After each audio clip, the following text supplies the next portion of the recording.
Hi అండి, అందరికీ నమస్తే అండి. మీ రమా ప్రవీణ్. ఇప్పుడు మనం పులిహోర ఎలా చేసుకోవాలో లెమన్ రైస్ చూపిస్తున్నానండి.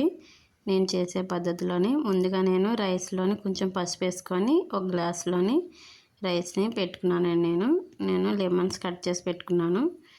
అల్లం, వెల్లుల్లి, పచ్చిమిర్చి, కరివేపాకు, మినపప్పు, శనగపప్పు, ఎండుమిరపకాయలు, ఆవాలు తీసుకున్నానండి పోపులకి.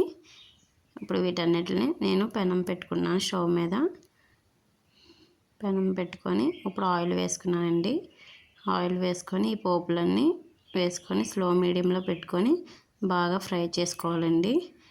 బాగా ఫ్రై చేసుకుంటేనే ఆ పప్పులు అన్నది మొత్తం పోపులు అన్నది బాగా ఫ్రై అవుతాయండి. పచ్చి పచ్చిగా లేకుండా స్లో మీడియంలో పెట్టుకుంటే మాడకుండా బాగా ఫ్రై అవుతాయండి. ఇప్పుడు దీంట్లోకి నేను కొంచెం సాల్ట్ కూడా యాడ్ చేసుకుంటానండి.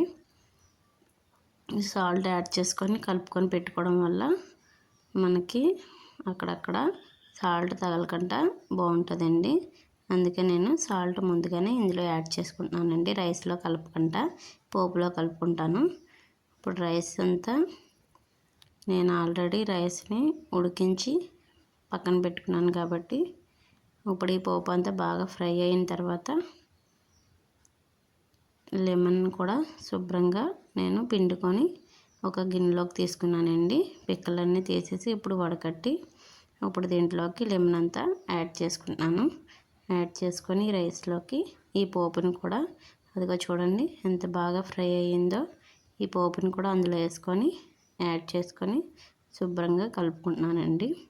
ఇలా సింపుల్గా పిల్లలకి ఈవినింగ్ స్నాక్స్ కింద కానీ మార్నింగ్ బ్రేక్ఫాస్ట్ కానీ అప్పుడప్పుడు తొందరగా పెట్టడానికి సింపుల్గా టేస్టీగా చూడండి lemon rice pulihora home made recipe ready అయిపోయిందండి. నా సింప్లీ టేస్టీ పులిహోర ఎలా ఉన్నదన్నది లైక్ చేయండి, షేర్ చేయండి, సబ్స్క్రైబ్ చేయండి friends. Bye friends, love you all.